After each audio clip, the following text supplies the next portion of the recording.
ಪ್ರಧಾನಿ ನರೇಂದ್ರ ಮೋದಿಯವರು ಇಂದು ಮಂಗಳೂರಿಗೆ ಭೇಟಿ ನೀಡಲಿದ್ದಾರೆ.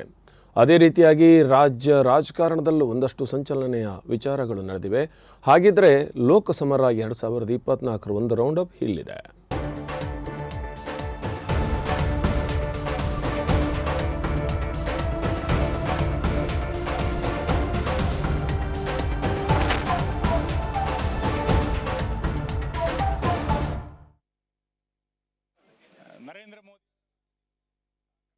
ಮಂಗಳೂರು ನಗರದಲ್ಲಿ ನಡೆಯುವ ರೋಡ್ ಶೋನಲ್ಲಿ ಇಂದು ಭಾಗವಹಿಸಲಿದ್ದಾರೆ. ಆದರೆ ಕೊನೆಯ ಗಳಿಗೆಯಲ್ಲಿ ಸಮಯದ ಬದಲಾವಣೆ ಆಗಿದೆ. 6 ಗಂಟೆಗೆ ಎಂದಿದ್ದು 7:45ಕ್ಕೆ ಮುಂದೂಡಲ್ಪಟ್ಟಿದೆ. ಈ ಬಗ್ಗೆ ಮಾಧ್ಯಮಗಳಿಗೆ ಪ್ರತಿಕ್ರಿಯೆಯನ್ನು ನೀಡಿದ್ದಾರೆ ರಾಜ್ಯ ಚುನಾವಣಾ ಉಸ್ತುವಾರಿ ಸುನೀಲ್ ಕುಮಾರ್.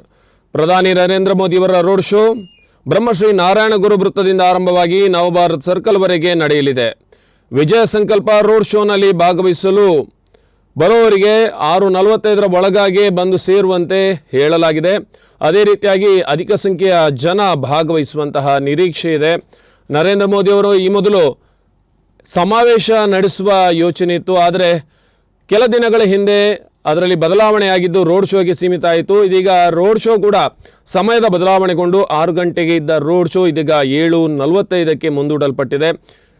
ಬೇಕಾದಂತಹ ಸಿದ್ಧತೆಗಳನ್ನು ಮಾಡಿಕೊಳ್ಳಲಾಗಿದೆ. ನಿನ್ನೆಯೇ ರೋಡ್ ಶೋ ನಡೆಯುವಂತಹ ರಸ್ತೆಗಳಲ್ಲಿ ಪೊಲೀಸರು ತಪಾಸಣೆಯನ್ನು ನಡೆಸಿದ್ದಾರೆ. ಸಾಕಷ್ಟು ಸಂಚಾರವನ್ನು ಮಾಡಿ ಅಲ್ಲಿ ಬೇಕಾದಂಥ ವ್ಯವಸ್ಥೆಗಳನ್ನು ಮಾಡಿಕೊಳ್ಳಲಾಗಿದೆ.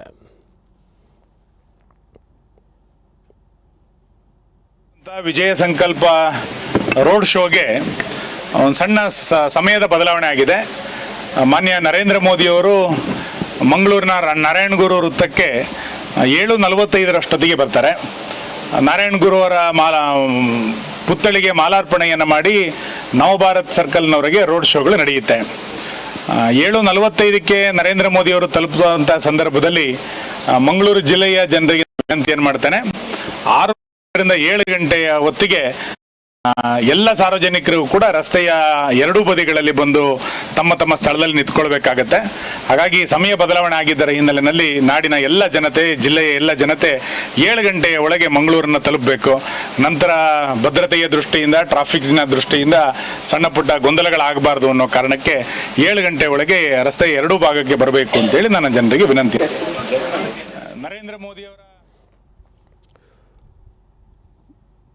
ಇನ್ನು ಉಡುಪಿಯಲ್ಲಿ ಲೋಕಸಭಾ ಚುನಾವಣೆಗೆ 85 ವರ್ಷ ಮೇಲ್ಪಟ್ಟ ಅಂಗವಿಕಲ ಮತದಾರರಿಗೆ ಮತ್ತು ಹಿರಿಯರಿಗೆ ಅವರ ಮನೆಯಿಂದಲೇ ಮತದಾನ ಮಾಡಲು ಅವಕಾಶ ಕಲ್ಪಿಸಲಾಗಿದ್ದು ಕಾರ್ಕಳ ವಿಧಾನಸಭಾ ಕ್ಷೇತ್ರದಲ್ಲಿ ಚಾಲನೆ ನೀಡಲಾಯಿತು. ಅದೇ ರೀತಿ ಉಡುಪಿಯಲ್ಲೂ ಚಾಲನೆ ನೀಡಲಾಗಿದೆ.